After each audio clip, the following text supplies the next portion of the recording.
Hi everyone from Church of the Ascension. This is a really strange situation for me, as I'm sure it is for all of you. But as you know, we can't really have gatherings anymore. The Anglican Diocese of Natal has suspended church services, and this is in order to contain this dreadful virus that poses a really big threat to our country and to especially the poor, the vulnerable, people who don't have access to health care or are in poor health, the aged and the like. And we felt really as a church that we need to do our bit to slow the spread down, just so that our healthcare system can deal with it. I did a bit of a statistical analysis to present to our chapter, and it was we did this yesterday. And it was very interesting to note that where Italy was yesterday was on about 35,500 infections. Roughly 8% of those people infected in Italy have died. And according to my projection, and we followed the Italy chart, in other words, the same sort of model that Italy has followed in all of this, I think there are a lot of factors that would be similar in our situation, that by exactly on Easter Sunday we would reach the figure of 35,500.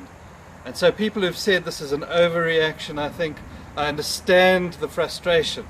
I'm really frustrated myself too, but at the end of the day we've got to do the right thing. And we've got to we can't allow economics, we can't allow our preferences and opinions to change us from doing what is right. We as a church have come up with, we're trying to come up with novel ways of still being connected, because we don't want to be socially distant. We want to be socially connected as a church with you, with one another. And so we do need to maintain physical distance. That is part of what this is all about and part of why we can't gather. But we've put a few measures in place, and I'd like to share these with you. They may change going forward because this is a fluid situation. We're learning, and we're learning very quickly. But we would at least like to put things in place for now, and if we need to fiddle a little bit with that, we'll do that. So the first thing I want to say is that don't come to church on Sunday for the service. What you can do is you can go onto the church website, ascension.org.za, and you'll find a link where we'll have the service there waiting for you. We'll also put it on the Facebook page. That'll be released at 7 o'clock on Sunday morning on the Facebook page, and you can go and follow that. That'll be a video recording. We will also put audio there as well.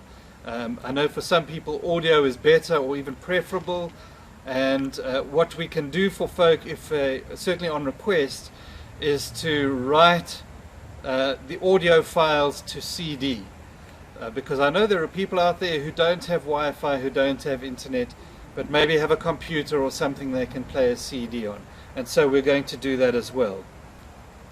As clergy, from Monday at least, we're going to put a daily recorded meditation on to the website as well. We'll put it on the link at least on our Facebook site too. So if you're more connected through Facebook, and it seems more and more people are connecting through Facebook these days, then you can click on the link on Facebook. It'll take you to the website. Those will be very short, just a few minutes, and we'll post that sort of every day for certainly the foreseeable future. We've also got a video recording of the Eucharist. We've used the fourth Eucharistic prayer for this, and that video recording will also go up on the website. It'll be labeled as such. We'll put the link on the Facebook site too. And why we've done that is a lot of people feel that, you know, the Eucharist is a very important part of our identity as Anglican people, and some people are really going to be missing that. We've at least put the prayer there.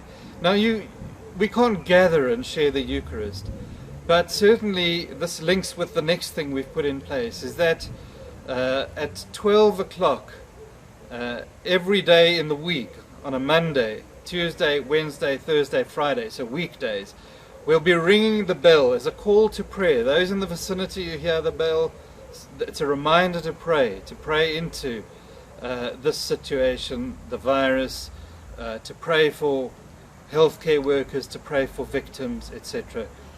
And that bell will ring, but then also from 12 until 1 o'clock, we'll have a lay minister or a clergy person present at the church every day at 12 o'clock.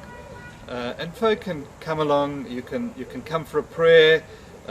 We'll have a reserve sacrament available for those of you who would like that.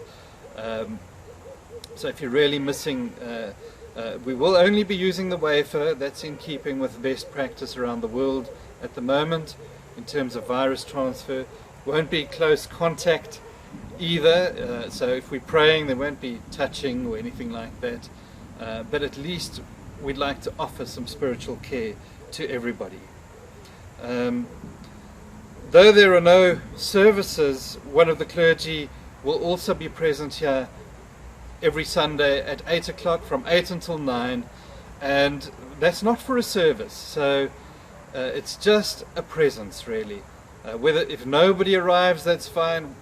Whoever's here will be praying, but if people want to just pop their heads in and pray or spend 5 minutes here or 10 minutes here, that's fine. We're going to limit the number of people who enter the church, and it's going to be nowhere near 100, which to us is a fairly arbitrary number. We actually believe that number should be a lot lower at this stage of the growth of the viral outbreak. And so those are a few of the practices and things that we've put in place. Finally, I'd just like to say, from a theological point of view, I think everything we're doing is sound.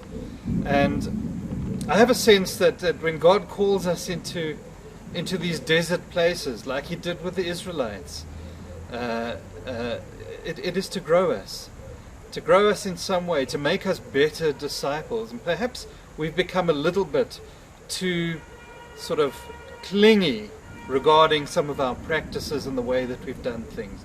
And maybe God is challenging that, not just for the Anglican Church. I think the worldwide church and Christians around the world have to revisit where they've been and where we're going.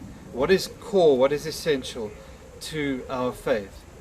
You know, it's an interesting fact that in 70 AD, when the temple in Jerusalem was completely destroyed by the Romans, the church, the very early Christian church, and of course the Jews who used that site for regular worship, had to totally revisit the way that they did things.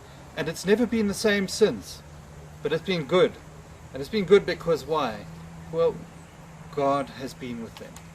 God is with us now. God will be with us tomorrow, even if we have to change some of these things that we've really held on to for years. So bless you, and may you keep safe as well.